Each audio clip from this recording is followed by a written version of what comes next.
So before we enter into the final class for this month, or perhaps for this while, on the Four Noble Truths, I'd like to say a few things and also show a few things as well, because we didn't have internet here last night, and so I want to share with those on Zoom and also review with you here a few things. But I would like to say about the 100-syllable mantra and mantras in general that it's really important in the path of liberation that we engage all of our faculties as liberative faculties. So we don't ignore a body over speech and speech over body, and we don't turn the path of liberation into a mentalist activity and disassociate from our body, and so on. So it's really important that the integration, the free unification, integration of body, speech, and mind, and then eventually enlightened body, speech, and mind becomes brought to the full. So when we practice Vajrasattva, the adamantine being, and also really literally translated would be the not literally translated. What it really means is, from ancient texts, the heroic being, right? The heroic being. We want to engage fully our body, speech, and mind. And for a lot of people, that's very difficult. Yeah, very, very difficult to do. That's great. It's a great challenge. So, wonderful. Tomorrow morning will be a class which is also orientating towards the empowerment and practice of Chenrezig, Avalokiteshvara, starting on Friday evening. So there'll be a class on Buddha nature, which is very important. Buddha nature, awareness, primordial awareness, and states and so on. That will be tomorrow morning. Okay.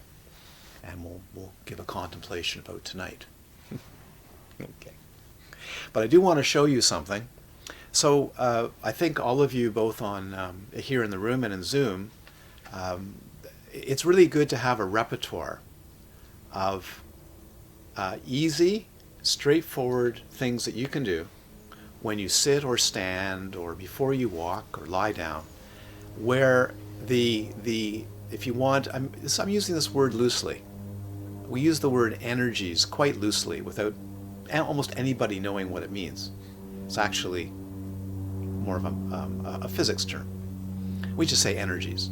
Actually, energies, what we mean experientially, is sensation.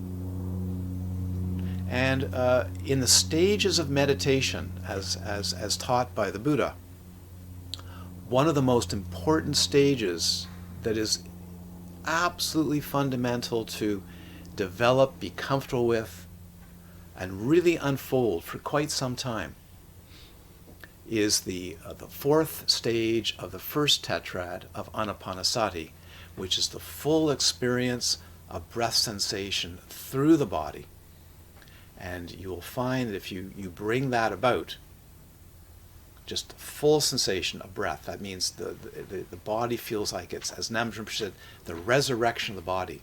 It's alive, you have 1 billion cells glowing, and from the tip of the toe to the tips of the fingers, and that brings about a deep, settling, easeful, calm mind, which allows one to progress both in tranquility and also in what we call today insight, but jnana, knowing. Very important. So having a repertoire of things that work, not exercises, but explorations where you bring about excellent breath contact, awareness, sensation, is really important. It has been always important to meditative practitioners, including some of the greatest scholar yogins of Tibet and India. They're all great practitioners of this. So I show you things, but most importantly, it's not what you do, it is whether it works for you. You have to know by direct experience, this actually settles the mind. This actually feels good. After 5 minutes or 2 minutes or 20 minutes, you go, wow, steady mind, wonderful feeling in the body. Now I'm ready to take up the meditation. So in things I've shown, which I like, and I know some others like, and they come from very much from the Feldenkrais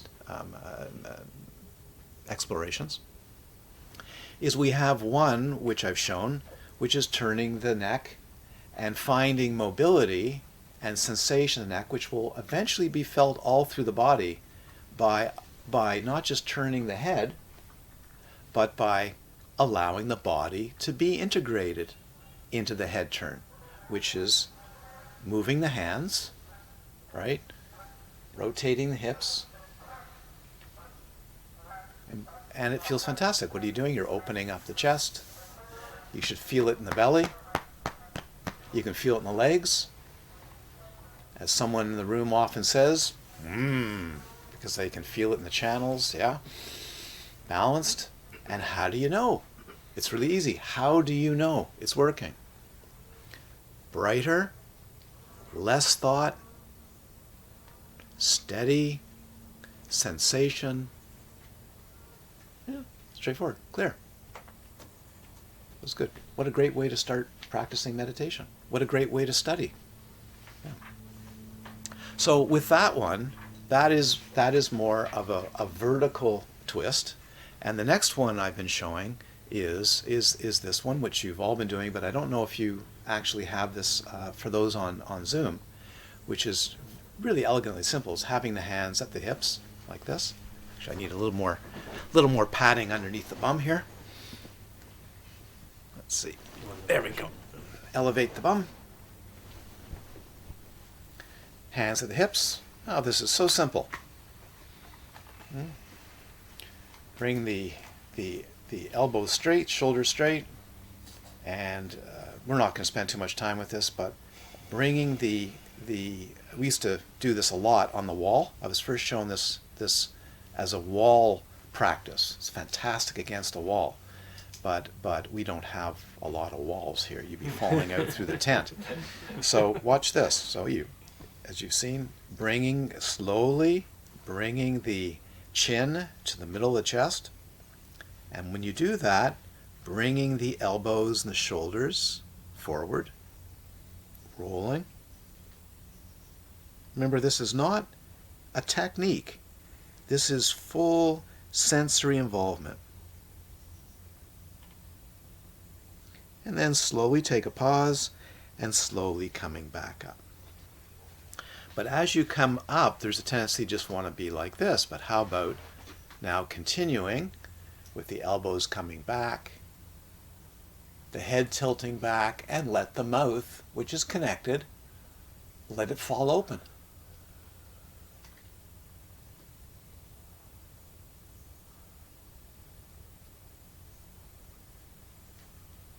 And coming back. And everything coming together. Elbows, shoulders, belly, pelvis, head, mouth, everything's connected and actually flowing together. Okay? So once you've done that a number of times and taken pause, perhaps 3 times, don't overdo it. By the way, if you overdo these, your energy drops. It's really interesting. You want it fresh, just fresh. And then this one, which is do the opposite. Right?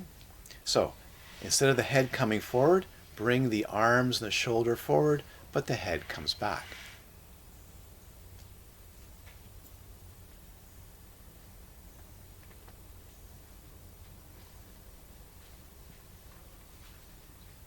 As the shoulders and the elbows come back, the head goes forward, the chin comes down to the chest.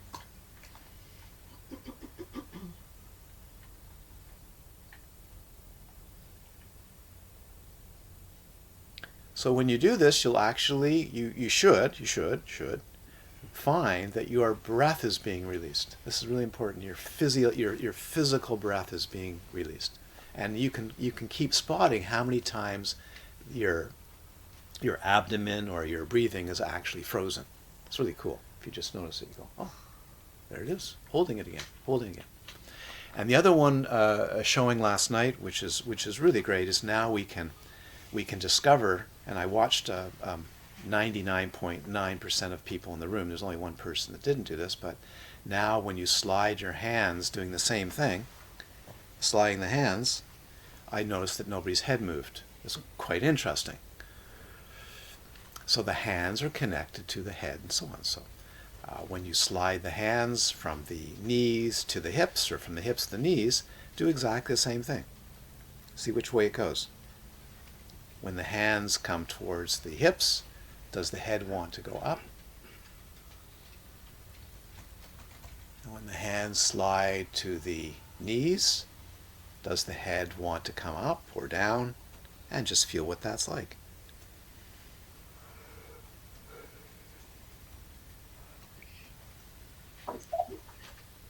Or perhaps the opposite way around.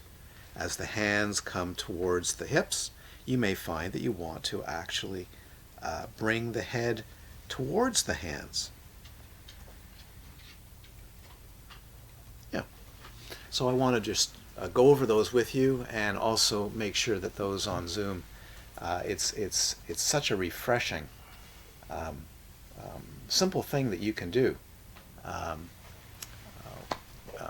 before sitting. It's also wonderful to do if you're sitting in front of a computer, or if you've been on your cell phone for an hour, or studying, or contemplating. So it's wonderful. So over to the 4 realizations experienced by noble beings. So another topic I wanted to mention today that I think is getting perhaps a little obscured, that I haven't mentioned fully enough, and I noticed that from some questions it needs some comment. Before you go right at mind's essence, before you dive into the magma chamber of the volcano and go for the non-clinging essence mind, I make a very strong recommendation to you, which is the path called the path of liberation, the Eightfold Path. Make sure that mountains of merit, mountains of capacity are built. Otherwise you will run into trouble. You'll run into bewilderment, trouble, and obstacles.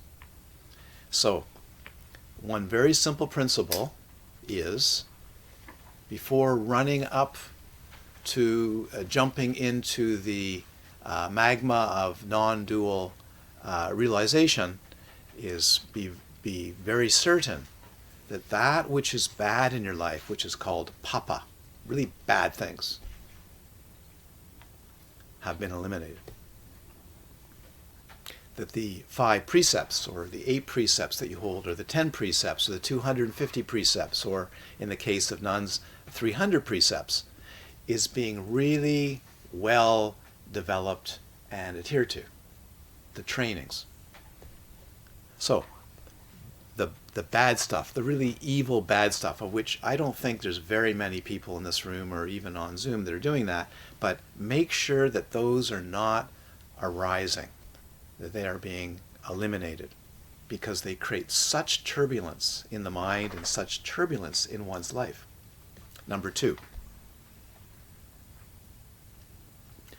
make sure that the good things that you feel and know and have learned are good for you are being promoted, and the things that aren't working, that get in the way, that you know from experience, that are getting in the way and interfering in your good life, are being eliminated. Adopting what works and eliminating what doesn't work. That will change, by the way, as you learn more. You're going to find that what you thought was wholesome wasn't necessarily wholesome. What you thought was really excellent, in fact, wasn't at all. So you have to sort through that. You have to sort through, especially the views that you learn from all kinds of other people may actually have no basis for your being. Make sense? Have you discovered that in life? Yeah, it doesn't work for you. Okay. So just like yoga or qigong or Feldenkrais, does it work for you? Not that you do it, but does it work? Okay. The same thing with food, the same thing with environment, and so on. So it is said in the Buddha said in the Anapanasati Sutta, as well as other places, even before you meditate, go to the foot of a tree. And what that means is go into a natural environment. It's cool, eh? 2,500 years ago, go to the forest. Get out of the city, go to the forest. Can you meditate in a city? Yes. But 20 years of studies, scientific studies, with huge data collection, have shown that just in terms of relative good feeling, people do much, much better having 10 minutes, 15, 20 minutes here and there in a forest environment. And guess what else is really cool? With 1 million respondents by cell phone, guess what works even better? Just in terms of relative mind states. Getting near the ocean. That's 1 million data sets of individuals who are reporting on their mental feeling, physical feeling, well-being, right? Through cell phone respondents. And guess what the numbers show? Even better if you can get near the ocean. Okay? So, rely on the surrounding environment to support you. This is really critical. In other words, make it easier on yourself for a long time. Before you take up the Asubha meditations and the charnel ground meditations, and your teacher says, I think you should meditate for 1 year at the in the New York stock market down on the floor, yeah, or maybe go and be the administrator of a national art school, something like that. Take on a challenge. Before you do that, you need a very strong mind. How do you get a strong mind? Use interdependence, interdependent arising, to foster the best possible conditions for clarity, tranquility, knowledge, understanding, metta, karuna, all these good qualities to become stable, to become strong and full in your being, as opposed to situations and opportunities and things like that, or people, places, and things that are constantly eroding and degrading the opportunity. Okay? That is why we have Crystal Mountain. If I can put in a plug for Crystal Mountain for a minute. Retreat centers, forest retreat centers, and this one's really fantastic. I went down with Tashi to Spotlight Cove, and I found there was 5 escapees from this retreat. Escapees coming down to the water to go swimming or to sit by the water's edge, and you know who you are. That's great. Now, I'm joking, but it's wonderful, right? 5-10 minutes down by the water. 5-10 minutes of stepping outside your tent or your office and actually sitting or just walking in the forest is amazing. That's supportive. Those are called supportive conditions. In the same way that we have various paintings here of various enlightened beings, and we have a shrine, those are called supports for liberation. Not ritual shrine objects, supports for liberation. They remind you, they bring about recollection of what is really important. Okay? In the same way, will I get to the Four Noble Truths? Yeah. This is the Four Noble Truths. In the same way that the entire path of liberation is about refuge. It really is. It's sorting out refuge. So when I saw those 5 people from the retreat heading towards the water yesterday, they were seeking out refuge. Some people seek out refuge in cities. Some people seek out refuge by buying or having a pet lizard or pet fish. You see? Cats, dogs, houses, people, places, and things. So in Dharma, in the practice of unfolding to liberation, It's a process of sorting out what is the most critical and important refuge in your life. And this is a process. And normally we go from this to this. What makes me feel better? When at the end of the day of a work day in Toronto or Vancouver, or in Guatemala City or Antigua, and after the end of a work day or a week, I go to the bar and I have a few drinks with friends. Does that sound about right? A couple beers, martini, or 2 or 3. Yeah, I think today here is what? Maybe some of you can help me. I think it's probably, let's go to someone's house and have a few tokes. Yeah? Not just a few tokes, a few. Yeah? Is that correct? I think so. I look at him. Busted. He doesn't at all. I know he doesn't. Not at all. No, I know he does. When he wants to have a break, he goes up to the lab. He wants to do some pipetting for hours. It's a very different type of drug. There's a pipette and a microscope. So you get the idea. So we take refuge out of the burning, hot, afflictive states in different ways. And we go from bar hopping and getting drunk or smoking marijuana, whatever it is, to things that are conducive. We walk in the forest, we go to the water, we go swimming, we go snorkeling. We do all these things. Yes? And we find it relieves the anxiety, it relieves the pressure. But then eventually we just go, what is going to actually bring about liberation? And this is refuge.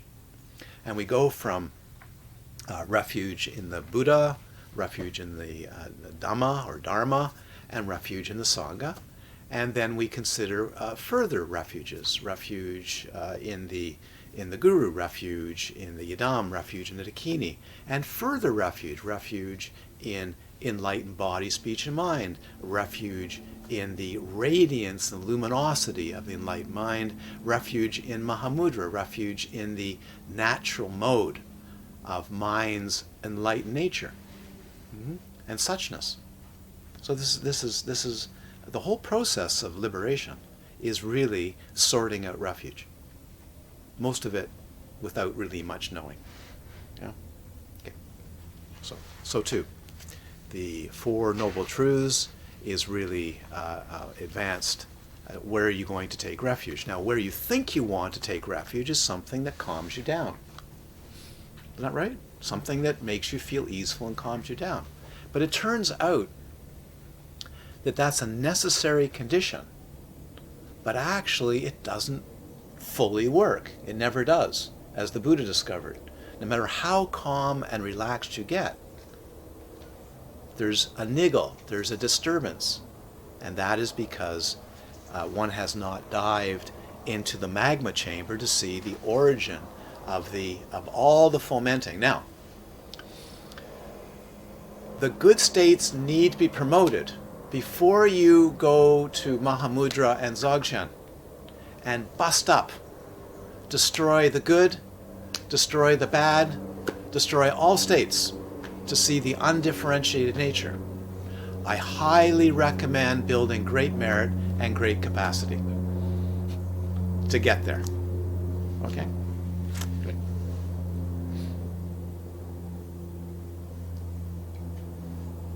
So if you turn to your the text, which is the short form text, nothing missing. It's just the introduction, and the end has been taken out. Why? Just to really go through the instructions here. You'll notice that we covered this yesterday, but just a little bit of review.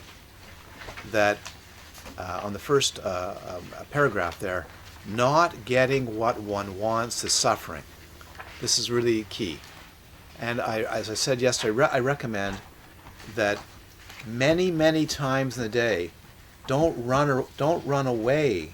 When we come to wisdom meditation, when we come to a pure, insightful meditation, it's called vipassana, don't run away from the discomfort. Don't run away from suppressing discomfort. Actually, this is where it is. Not getting what one wants is dukkha. And how many times in a day can you spot the experience of not getting what you want and feeling the discomforture? That's a kind of, how many people use the word discomforture these days? No. Okay. The at-easement, the dis-ease, the anxiety of turning away and finding something that produces a good feeling. Here we don't do that. Here we want to note the mind that averts immediately towards getting comfortable, shifting, bending, moving. Wow, which tanka do I like the best here? You see? Yeah, don't want to do that. In short, it says here, in short, the 5 categories, the 5 aggregates affected by clinging are suffering. So you look and you see that in fact the consciousness, chitta, so this is another word for mind, it actually means mental states, chitta, is hankering after glumming on, I like that word, glumming on to something to relieve the anxiety, relieve the discomfiture of not being satisfied. And you have to see that. It's really important. Is that happening all day outside of retreat? Mm-hmm. Yes. Is it happening in retreat? Mm-hmm. Yes. So therefore, you can keep running away from it for the rest of your life and suppressing it by finding happy objects, or you can dive into the magma chamber and learn to swim in the magma chamber and be equanimous, be satisfied, be equal in the tugs and pulls. That's where it starts, feeling the tugs and pulls and not being moved in the tugs and pulls of have to have the right object, have to have the desirable object, have to have the good feeling. Just feel it. Yeah? And break through where it's like, great, hurts like crazy. I just so badly want to look at that noise over there, or that person over there, or that car over there, or the light over there, or something like that. Okay. So in the words of Namgyal Rinpoche, during a Vipassana retreat, when someone said, so when I feel uncomfortable doing walking practice, I stop and do some yoga, yes? Should have seen the look on his face. And I'll never forget this. It was just a wonderful moment. I don't care what you feel or how you are. Just carry on. Don't adjust anything. So then, in the middle of walking or sitting, it's how do I feel more comfortable? But you really want to feel the scope of uncomfortability. That's the path of liberation. Now, does that make any sense? No. Not in a culture that's telling you all the time, right? Get a happy object. Is that right? So you can feel the pressure. No, I need a happy object. The way out is a happy object. Person, place, or thing. This is a path where you're going to find the core of the origin of the discomfiture, of the disease. Does it make any sense? Yeah, that's all.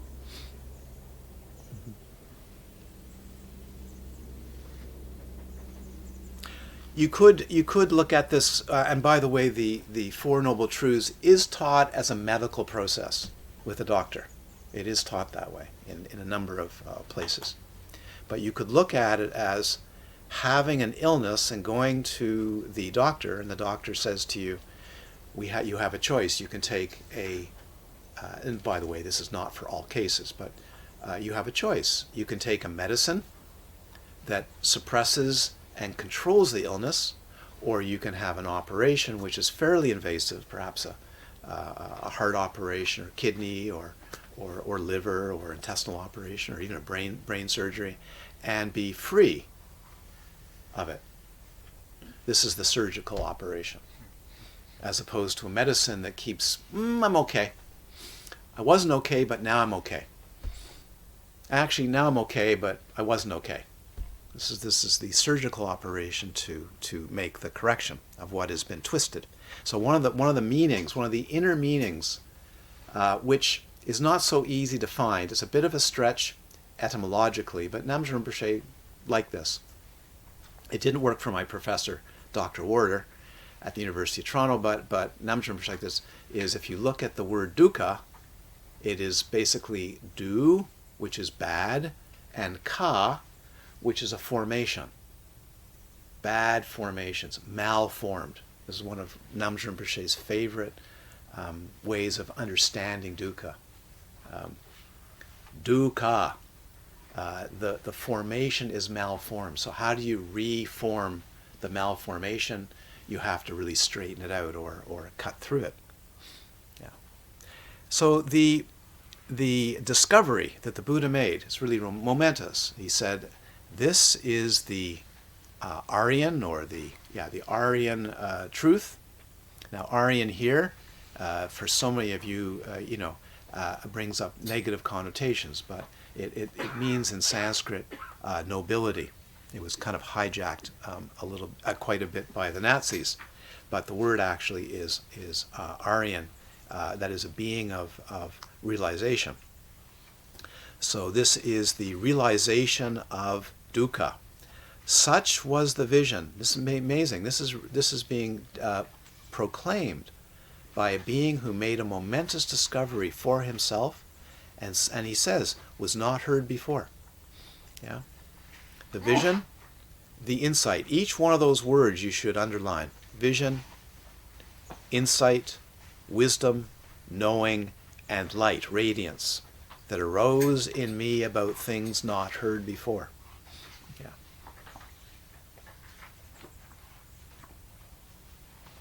By the word vision doesn't necessarily mean something you see. Okay? Doesn't necessarily mean something that you see. It's wide-ranging view. Big seeing, big understanding. This noble truth must be penetrated. Now, these are key words of the process that you will go through. And it's good to understand the process. This realization must be penetrated as if you open up cloths or veils, like the tent. You know, if you want to get in the tent, I've seen people struggle here at the entrance of the tent. They try to move the wrong piece of cloth and try to get in the tent. It's like someone who, you've probably seen this. It's never happened to any of us, of course. You know those doors where it says, push, or the door it says, pull towards you, and you struggle.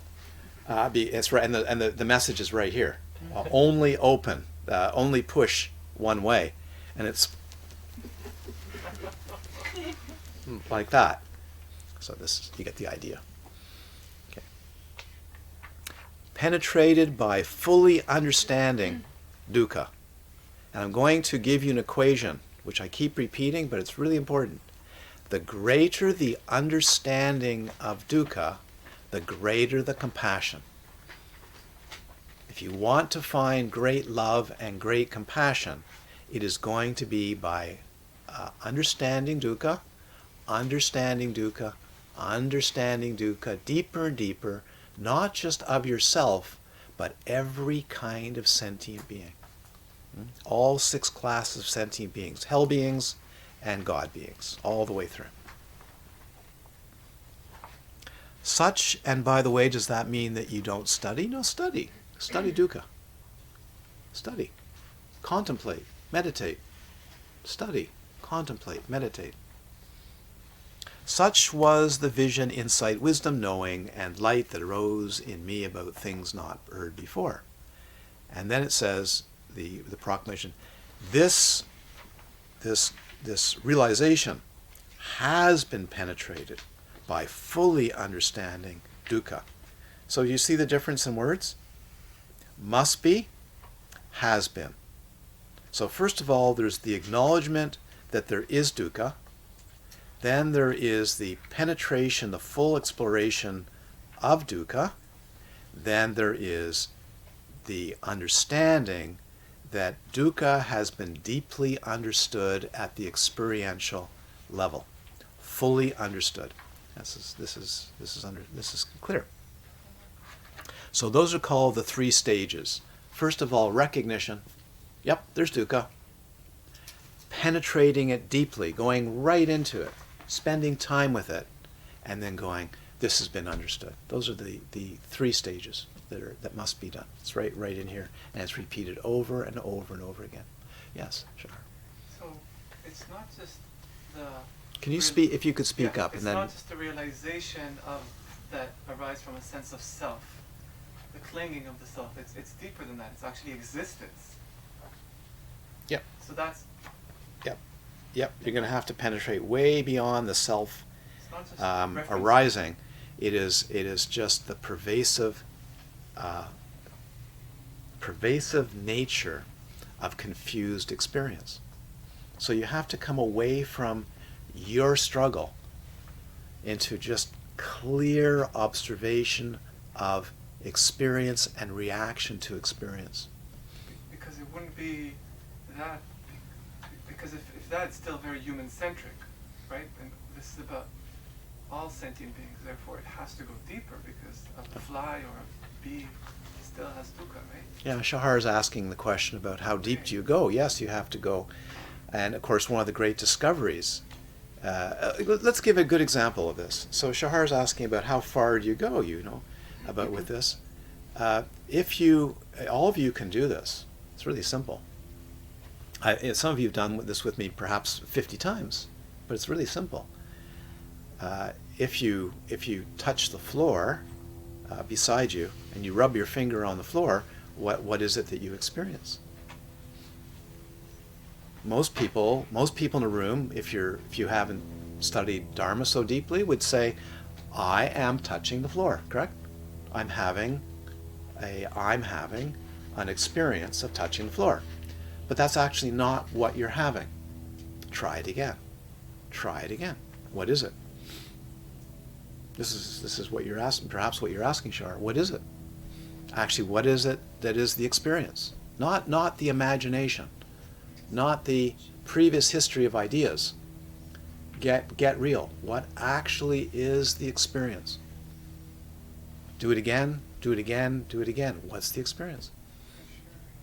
Can anybody tell me? What's the experience? Just rub your finger on the carpet or the floor. Pressure? Sensation.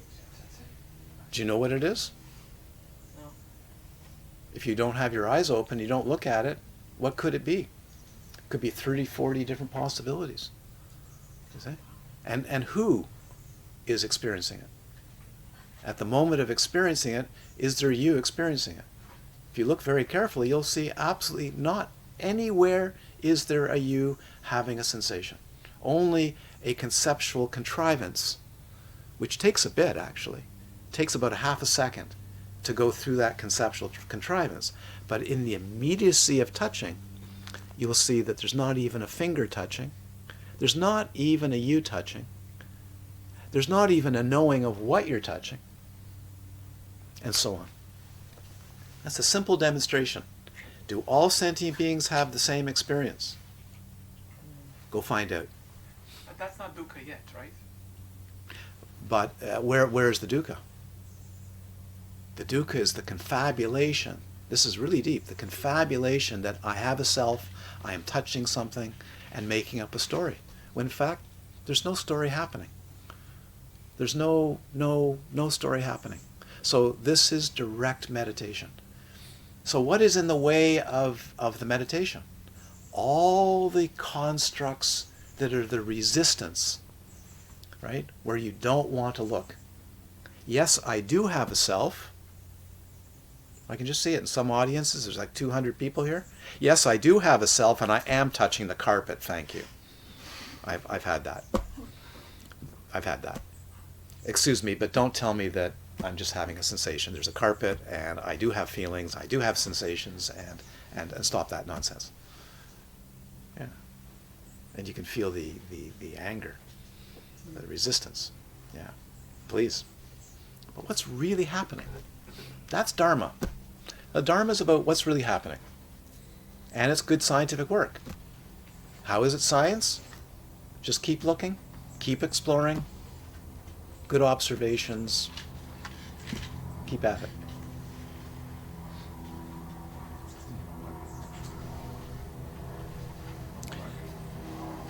Yes.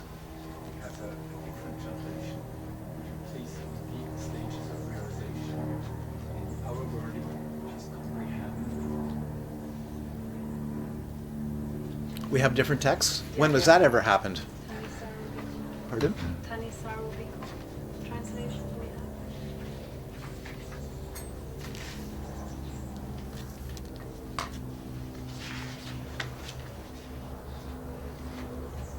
have. Uh-huh. This happens a lot. So many different types. Okay, we'll work with that. It's the same, it's just different translation.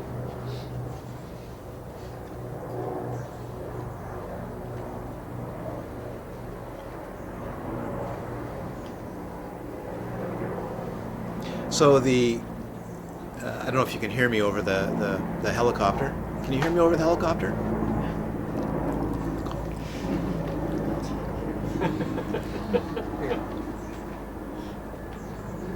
My hearing's going, so I can't even hear what I'm saying. So the word discernment is being used here for full understanding. That's all. Okay. Which one would be more preferable? They're both excellent. But you see, discernment would be like, yeah, I discern it. But full understanding. Perhaps, let's use a number of translations. Full understanding, full discernment, deep discernment, penetrating discernment. Okay? There we go. It's really good to have 4 or 5 texts. Good to pull each word apart in the dictionary, which is not for right now because we'd be here for a week, which I have done before. But every single word, pull it apart, look at different translations. And as Dr. Werder used to say to me, when one translates, one also must translate based on context, not just in terms of dictionary meanings. And also, we also have to understand that people translate based on their tradition of the teachers and their understanding and how they use it. Okay.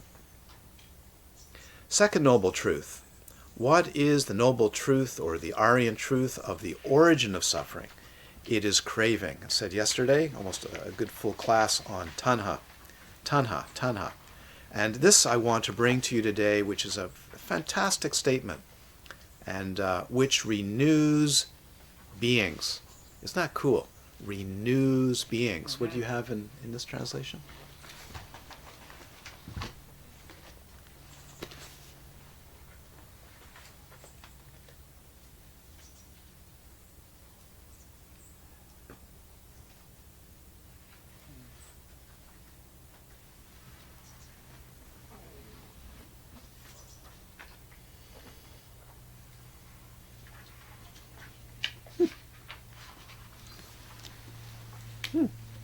Okay. So it is a tanha, which renews beings and is accompanied by, so some translators put accompanied by relish. Some put in desire. I prefer desire. And lust, enjoyment. It can be full lust or it can be a delight, enjoyment. And a delight here and there and that. In other words, tanha for sensation, desires. Tanha for being. Tanha for non-being. This is very important. The degree to which one discerns here is actually the creation of forms in the mind. This is really it. The tanha is so deep. Not only does it create fantasy, it creates need and so on, but it actually creates the experience of beingness. So I want to bring that to you. Look for that. If you slow down the cognition deeply enough, you one day will actually see the creation of your being. I want to point that out because it may save you decades of meditative practice. Go look for the actual, it takes a fraction of a second is the actual creation of beingness. That's what he's referring to. Rebirth, rebirth. This experience right now for you is having to be regenerated over and over and over again. And if you don't cling, if there's no clinging, you may not actually have a you being regenerated. Just a clear, open, vivid awareness. So, could you imagine what happens when you do that and suddenly there's no body? You can freak out. When there's no mind, you can freak out. When there's no feelings, you could freak out. No perceptions? How about being in the room like this? And there's nothing there. You think you've got a stroke, you've had a stroke or major, yeah. But actually, right now you're all having this experience, right now. It's just blurred. Right now, you're seeing very little in the room. You're seeing this much in the room. It's all constructed in the mind. That much. This isn't Lama Mark Weber's make-believe. This is actually modern neuroscience. That much. That's all you're seeing. All the rest is just stitched together from memory. Yeah? In a blur. And then clarified in the mind as if it's something real. Go further. Let the cognition really slow down.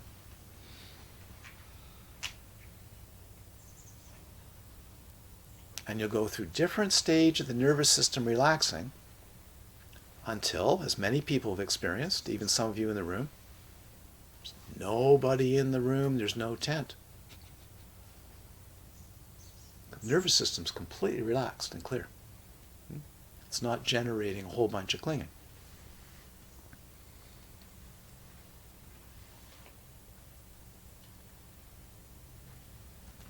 So again, and I know some of you are practicing, it's wonderful. Really work with the three cravings, the three tanhas. Clinging to sensing, constant clinging to sensation. Just feel it. Don't run away from it. Feel it. Just feel it. Just be in it. It's beautiful, by the way. It's absolutely beautiful. Hearing. Just feel. Awareness reaching out to identify the motorboat or some sound on Trincomalee Channel. Then the light. Then that person. Then little pity-patty of maybe Tashi moving around. Sensation. Knee. Shoulder. Feel good. Thoughts. Just feel it. Be in it. Be in it. Be relaxed in it and so clear. Utterly clear. This is why merit and excellent tranquility is important. So you can actually be in the midst of this experience. And what is one of the key features of this experience of clinging, going here, going there, going here, all the six senses? What is a feature of that? It's infinitely changing. Just infinitely changing. 20 milliseconds here, 15 milliseconds there. And here it is, you go, my mind is steady. It's steady as a rock. Is it? Is it really steady? And why control it? But, yes. So the confusion and the fabrication is that when there's experience of sensation, it implies a subject who's experiencing the sensation. That's another level to reveal. So, what is a common experience? I've reminded this common experience that there's like things happening out there outside awareness. There's like a subject and an object, and there's like mind, and then people go, so is it my mind? Is it my consciousness? Is it my mental states? Is it out there? Is it in here? So people generally have out there objects and inward objects, and my feelings and other people's feelings and so on. Very confused. What's happening? You have to find out what's happening. Is there an outer experience? Do you ever have an outer experience? Could you ever have an outer experience? Could you ever have an inner experience? Is it possible? Where that sound of something we might call an airplane, where's that happening right now? Is it out there? Could the experience be out there? Could the experience be in your mind? When you touched the floor, you did that.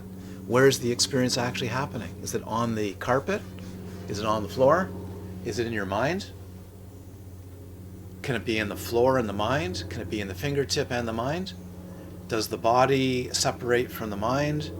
All these things one needs to plumb the depths of. You think, leave that to philosophers or leave that to meditative yogis. No, you need to do this. Because it's, as Aaron's saying, it's very confusing, isn't it? I get all kinds of questions here that show it's very confusing. Can you please tell me what my mind is?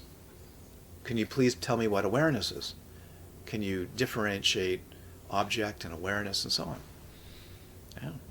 It's bewildering. Experience is bewildering.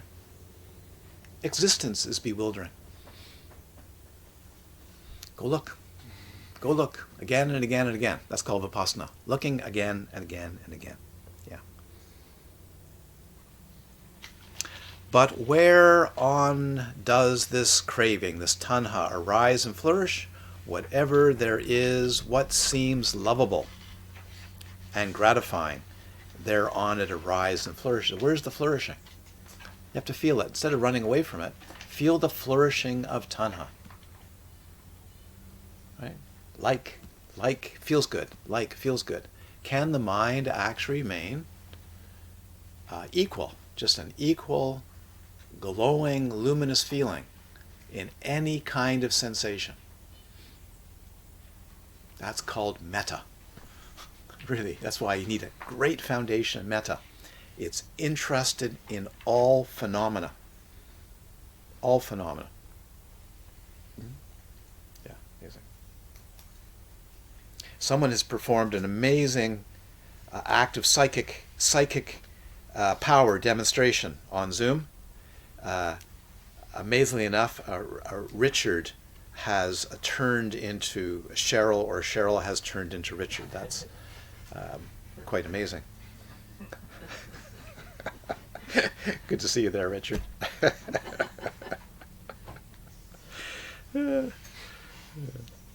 What fools us so much, so often? Names and concepts. Names and concepts as being real. So there I am, looking, and I see Cheryl Fraser, and what is sitting there? It must be a Richard. You see? Names and concepts. Names and concepts. Yeah. So we have to really plumb the depths of that one. So same process. Same process. It must be acknowledged, must be recognized, then it must be penetrated, and then it has been penetrated. These are the three stages of the practice, the meditation of the Four Noble Truths. Okay? Recognition, real recognition. It's happening. Seeing it so clearly. Penetrating it. Penetrating the depths. Not just a weekend retreat, not just a day, and going, I got it. I got it. No, again and again and again and again and again until the vision of it, the understanding arises so clearly. Third noble truth. You know what? Let's end the class. We just got third and fourth. They're not so important. I'm just kidding. So let's take a 10-minute break. They're not important. Next year. You're so good. No, Lawa, please. That was a good test of clinging. So 10-minute break, and come back, and we will complete this text. Yeah.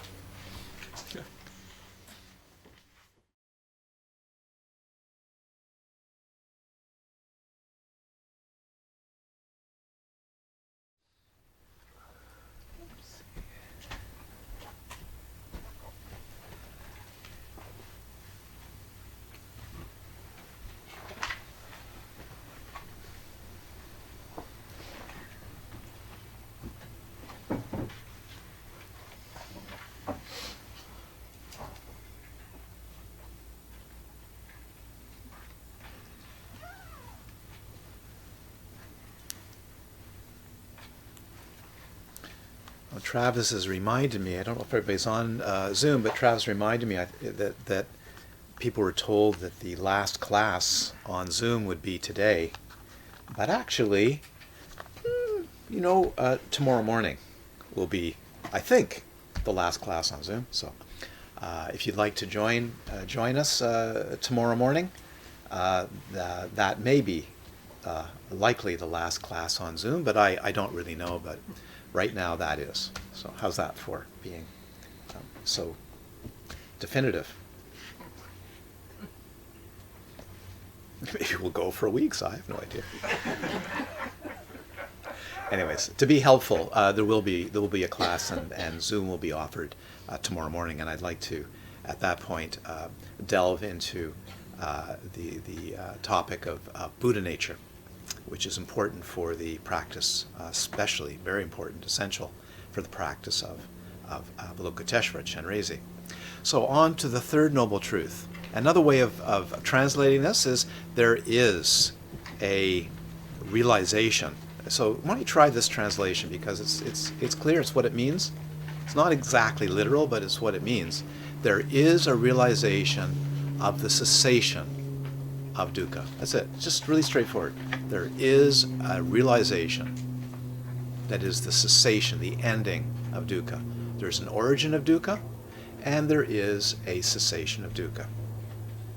Yeah. And if you have confidence and faith, it's called refuge, in beings that have gone before you and that they are speaking from their direct experience, a living tradition, then you would say, yeah, I think I'll go find it. It's worth it. And that word for cessation or ending, finishing or abandoning, is a nirodha, Nirodha, nirodha, which is often translated as cessation.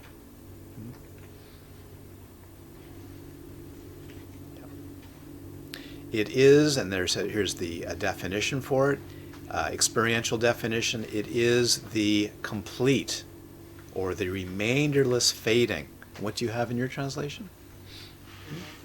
It's good to have multiple translations. It's not so clearly laid out in that translation. Remainderless, that's good. It is the remainderless fading, nothing left, and cessation of that same craving. Now, I have a translation here, which is rejecting, the rejecting. What do you have? Renunciation. I would prefer going back to or looking at the Nibbana Sutta, abandoning and unbinding. Instead of rejecting, abandoning. It falls away. So the experience is not so much rejecting. You reject in the beginning to get used to not being, not succumbing to tanha, but the actual experience of release is the falling away. It's a meditative experience which is very clear, very lucid. It's the falling away of clinging. It actually is abandoned. It unbinds. It unravels, relinquishing, leaving and renouncing of it. So we train in renunciation, which means leave it alone. Don't go there. Don't avert the mind to that clinging. That's like a training. But when one has the strength and capacity, and one can remain undifferentiated in experience, and experience it right on, full on, it'll eventually, the clinging will collapse. This you should have some confidence in. If you meditate really well and you have capacity and so on, the mind is steady and thought-free, and all the 8 path factors come together, there will be a collapsing, a fading, a dropping away of any kind of clinging whatsoever. That's the experience. But whereon is this craving abandoned and made to cease, or freedom, made to have freedom. And then it says again, there is this realization, this noble truth. There is this realization of nirodha. And that's just clear. There is the realization of cessation. If you haven't experienced it, have confidence that thousands, millions of beings have experienced Nirodha. It's in their texts of realization, it's in the histories. Um, all over, beings have experienced full cessation, even for a fraction of a second. That is usually life-changing. Yeah. Then, it must be penetrated. What does that mean? After the experience of Nirodha, again, get used to it. Plumb it. Explore it. Get used to it. Right now, every moment, which is very small moment, it's happening right now to your awareness. It's just too blurry. It just doesn't have the training and the clarity to experience the complete falling away of clinging. It's happening all the time. It's just like happening. It's there. Mm-hmm. Matter of fact, there's nothing to be abandoned because, well, that's for tomorrow. So penetrate it again and again and again. Again and again and again and again. And then it says, this realization has been penetrated. It's really been done. That is, you live in this experience of non-clinging. Can you cling? Yes. Can you then pick up a glass of water because you're thirsty? Yes. But do you know what it is? Yes. Yeah. Can you go, wow, that's a beautiful crystal, and experience the beauty, the concept, the emptiness, the joy, the delight, the non-clinging, and the interest at the same time? It's okay. What does non-clinging do? Non-clinging brings about freedom, brings about possibilities, brings about openness, brings about non-obstruction.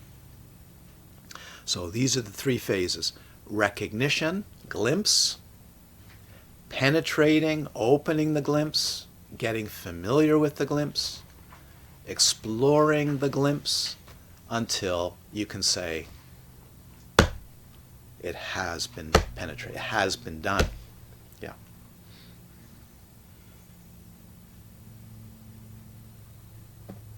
And if you go to your meditation teacher or your guide, your lama or your guru, it may not be a big discussion, you know.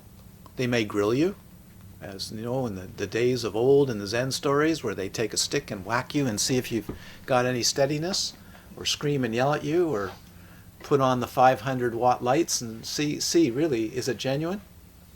Or, yeah, can see it, just written there everywhere, yeah. Or as Antoine Berchet once said, yeah, mm-hmm. Very good. Yeah, carry on. Very good. Of course. that's all, right? So big deal. All right. Okay. The fourth noble truth, the fourth realization. What is the realization of the way, the path, leading to the cessation of dukkha? There must be a path. It must be fulfilled.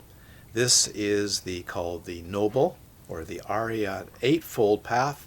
That is to say, now what are all the path factors that must come together for this cessation? For one, to have excellent recognition of dukkha, to understand the origin of dukkha and the cessation of dukkha, there must be factors developed in the mind. This is capacity.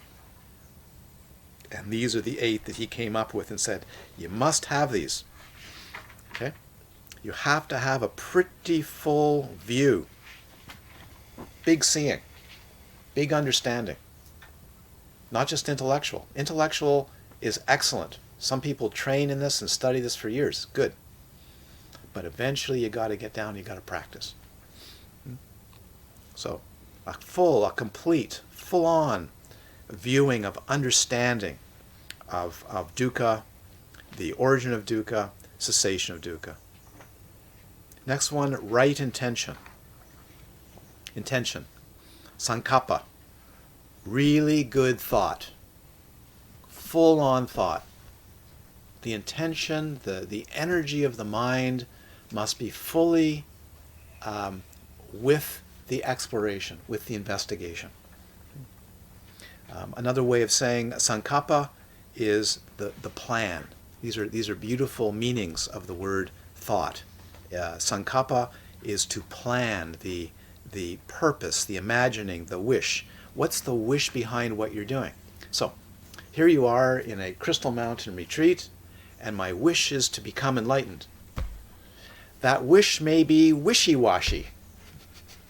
In other words, it's if you really look at it, it could be a wish that happens for 5 minutes in the day, and the rest of the day is distraction. Oh yeah, come to a class, my wish.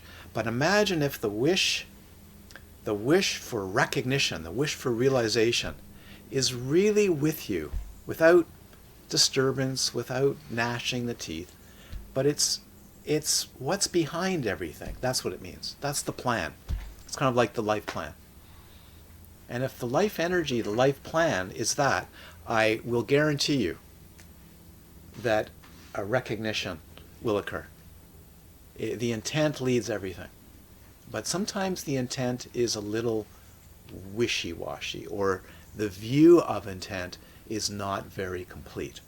So we work at it. We work at it. Then we have a right or full or complete speech. Yeah. Is a speech unwholesome? Is a speech wholesome?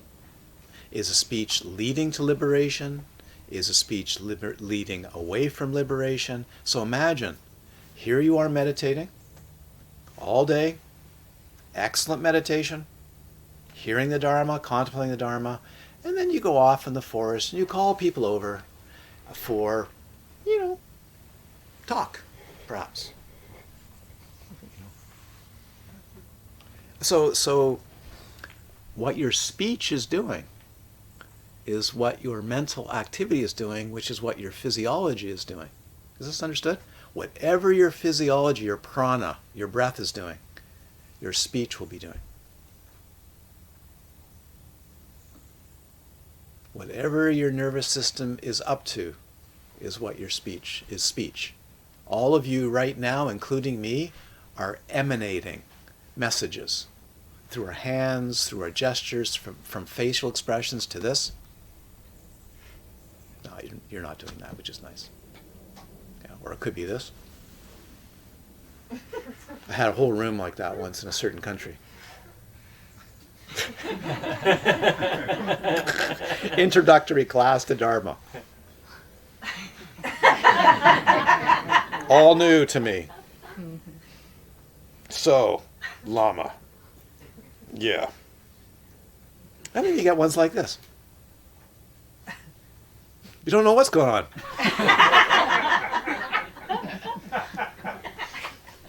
So, besides the many facial muscles and body muscles emanating and displaying all kinds of things, there's also the feeling in the room. You can feel it. You can feel it right away.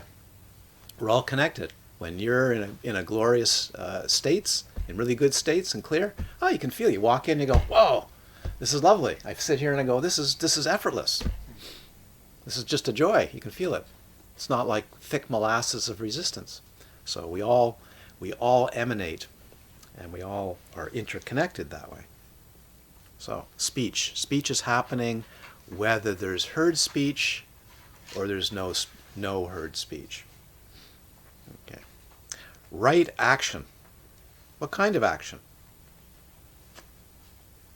Just simple things like this. This is what you want to do in retreat. The simple act, apparently simple act, of putting a watch on a wrist is what they mean, which is the display of mental intent and activity. How you put your clothes on, which aren't your clothes, but they may be somebody else's clothes. I'm just kidding. How you write, how you are in the kitchen, how you walk down the path, how you interact with beings. That's what activity is. So the Buddha said, it's not just sitting, it's not just standing, bending, stretching, lifting, looking, hearing, seeing. All the activity is a display. You want to bring that together so it's of excellence. but not like this, which I've seen in some retreats. So I feel like I'm in a Mr. Bean movie. We should have like a Mr. Bean goes on retreat. Wouldn't that be great? Mr. Bean goes on retreat.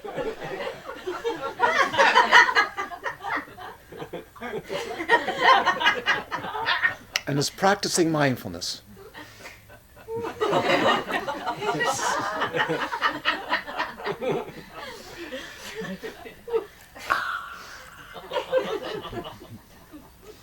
Yeah, I just see it. Mr. Bean goes on retreat. That would be fantastic. I'd like to help with that movie. Next is right livelihood. Yeah, right livelihood. If you're in retreat and then you go out and your livelihood, what you do for bringing finances, yeah, is a mess, and it is full of afflictive states, and it's causing problems. How is your retreat and how is your study of Dharma going to be? All over the place. All over the, having a livelihood is hard enough.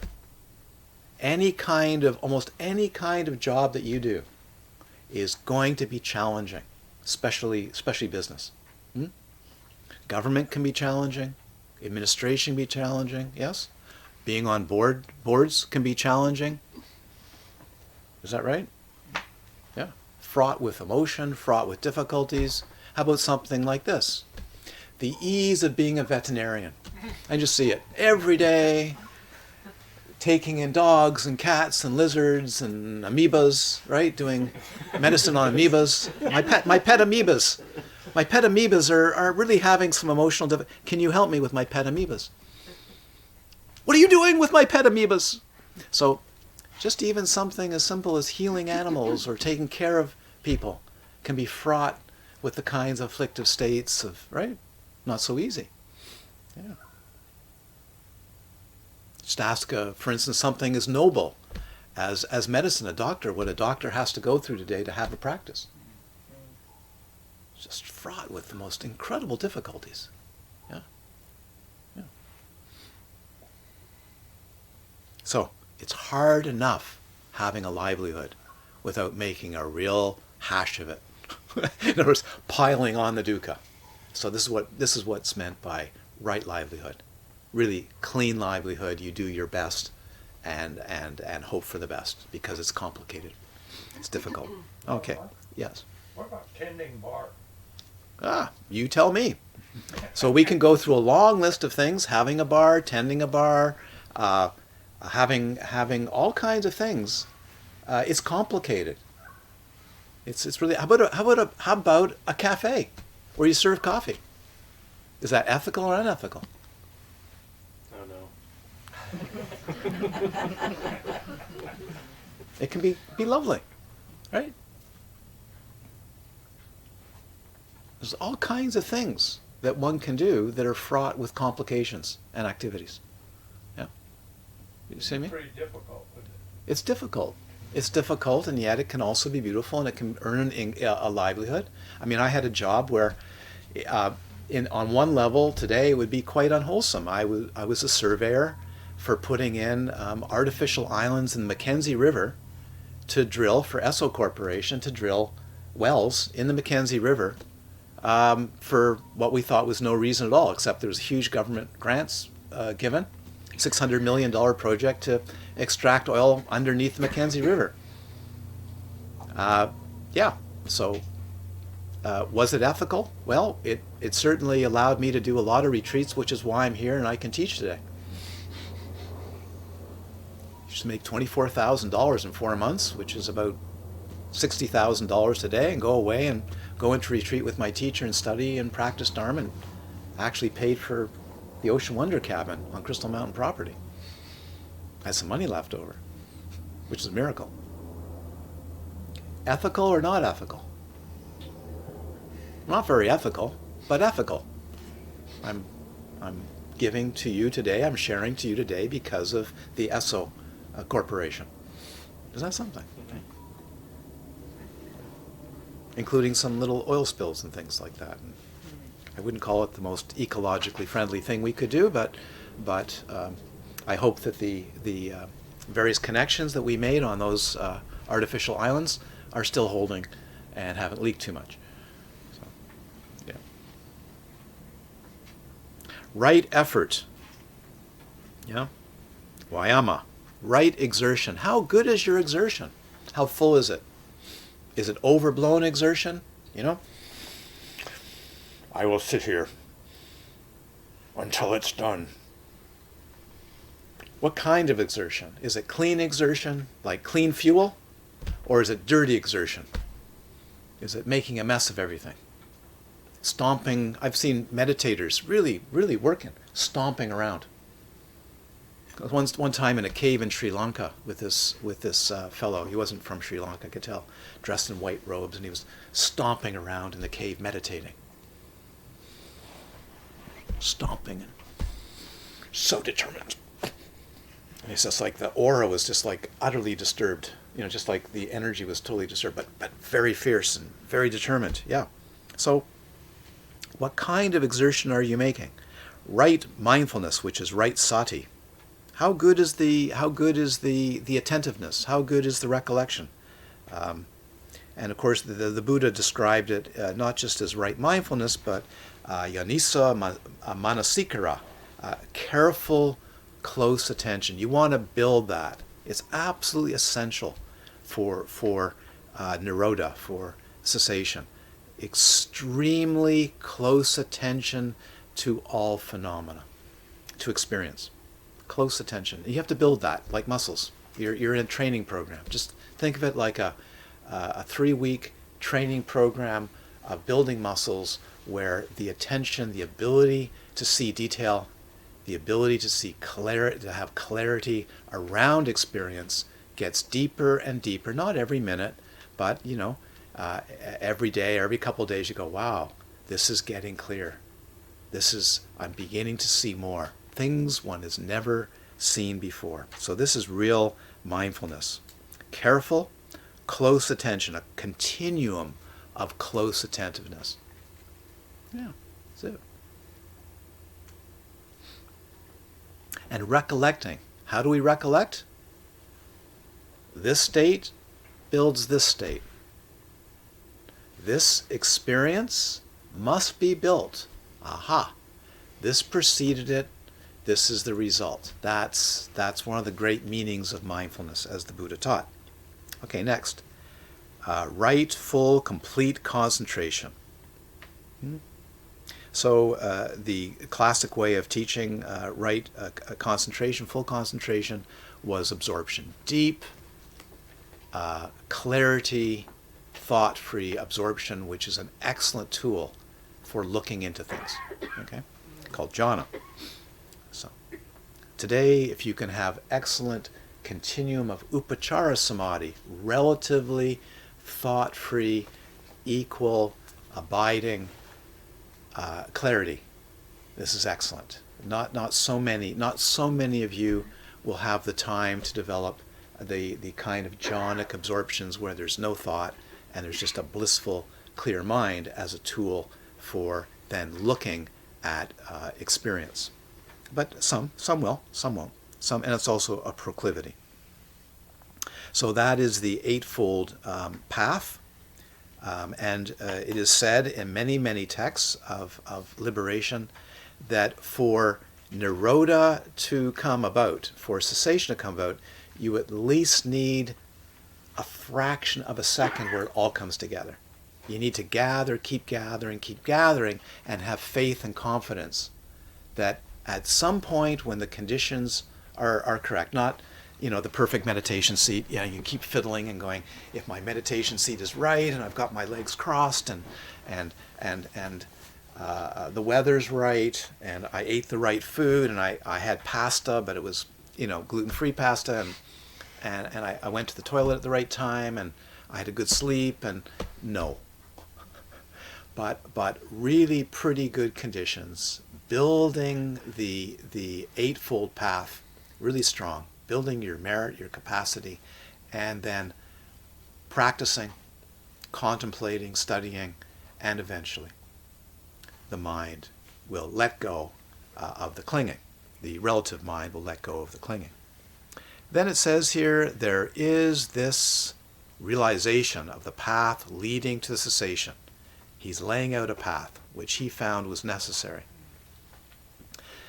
This realization must be penetrated by cultivating the path. He's very clear on this. You have to cultivate the path. You have to gather it. You have to bring it together like in a giant basket. And again, he says, things not heard before. In the history of spirituality in India, this had never been put together like this. Pieces, yes, for sure. Pieces, absolutely. But never a package of this must happen. This noble truth or this realization has been penetrated by cultivating the path. He knows this is how I did it. Now that's the difference between experience, realization, and skillful understanding. This is why he's a genius. He didn't just have an experience. He actually had the recollective ability to put it in a package and say, this is the minimum requirements to pull it off. That's a work of genius. It's not like you do an experiment, you forget to put in the lab book, and someone says, how did you do that? I go, yeah, I don't know, but we got the image, or we got the results. This is different. So deeply contemplative and out of compassion. Here's the minimum requirements for making this realization. That's really it. Like the five precepts. Here's the minimum training required to have an incredibly good ethical mind, and it must be there. Isn't that wonderful? I just gotta go, wow, thank goodness. Yeah. And then to complete. Oh, that is it.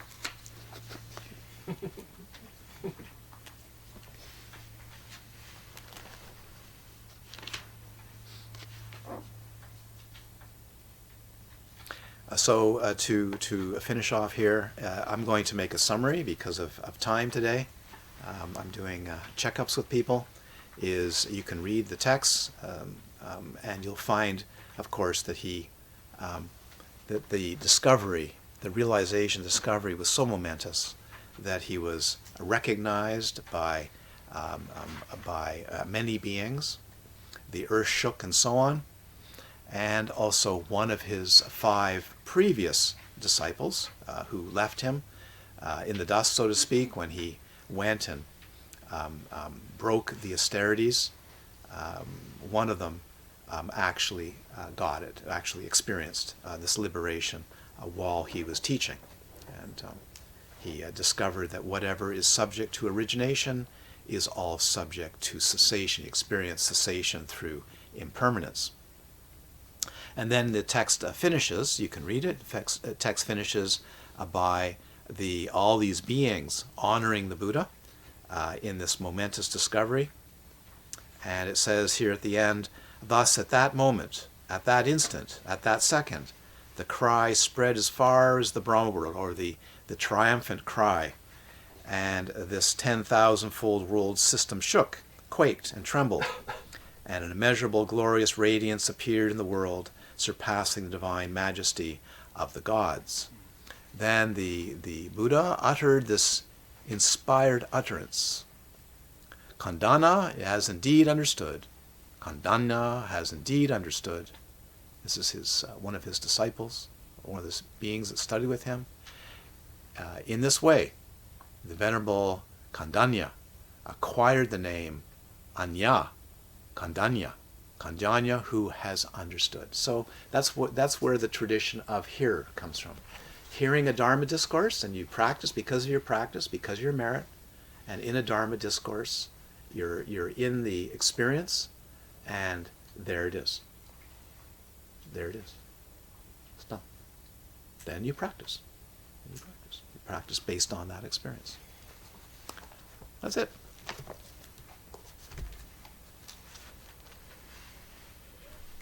Good. For those joining us on Zoom, I think no Zoom class tonight. It'll be a led meditation. I'm going to have somebody here, someone who's a very good practitioner, Oh, wonderful to see you there, Michael Barden.